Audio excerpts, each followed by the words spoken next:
ఓం నమో వెంకటేశాయ.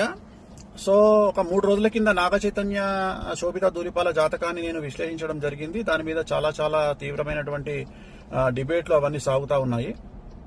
So నేను ఆ జాతకాన్ని చెప్పడానికి ప్రధానమైన కారణం ఏమిటంటే, నేను ఇంతకుముందు సమంత నాగ చైతన్య జాతకాన్ని చెప్పి ఉన్నాను కాబట్టి దానికి ఎక్స్టెండెడ్ గా ఈ జాతకాన్ని చెప్పడం జరిగింది తప్ప, నాకు మళ్ళీ నేను ఇచ్చినటువంటి మాట మీదనే ఉంటాను, సెలబ్రిటీ జాతకాలు చెప్పను అని చెప్పాను.